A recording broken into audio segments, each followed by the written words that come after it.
Operation করতে পারছি না, গরুটা বেশি অপারেশন করবো, তাহলে আমরা কোথায় যাবো? এরকম ভাবে কি আমরা হয়? তাহলে দেখ সরকার একটা করে ভাতা দেখ আমার মেয়ের।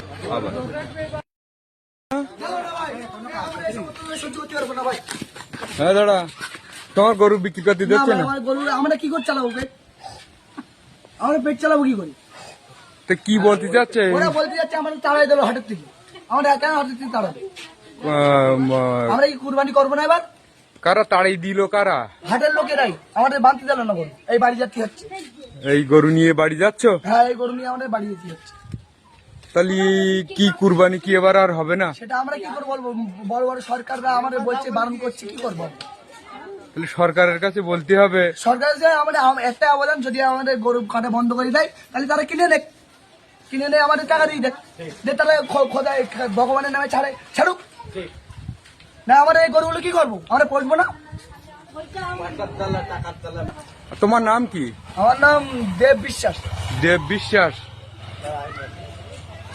বাবু, এই যে গরু বিক্রি করতে দিচ্ছে না, এর কি হবে? বিক্রি করতে দিচ্ছে না, তা আমরা এখন সরকার পাল্টিয়েছে। আমরা এই জায়গাটায় বাস করি পশ্চিমবাংলায়, হিন্দু মুসলমান একই বিন্দে দুটো কুটুম, হিন্দু মুসলমান।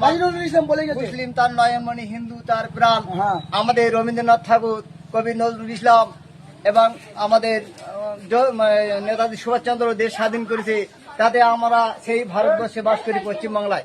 আজকে পশ্চিমবাংলার দুর্দিন এসে গিয়েছে, মানুষ একের অপরে মানুষের ঘৃণা, জাতি ধর্ম নির্বিশেষে ঘৃণাপথে। আমি ভাই এই হাতটা অপারেশন করতে পারছি না, গরুটা বেশি অপারেশন করবো, তাহলে আমরা কোথায় যাবো? এরকম ভাবে কি আমরা হয়?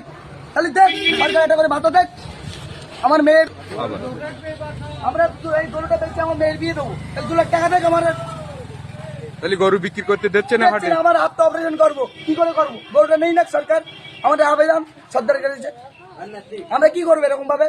আমরা কি চলবো না? আমরা গরিব মানুষ, খেটে খাওয়া মানুষ, গরু পুষি, দুটো টাকার জ্বালাই, কেউ পয়সা দুধের আশায়। আমরা কি করবো এরকম ভাবে? তাহলে তোমার নাম দেব বিশ্বাস? আমার নাম দেব বিশ্বাস।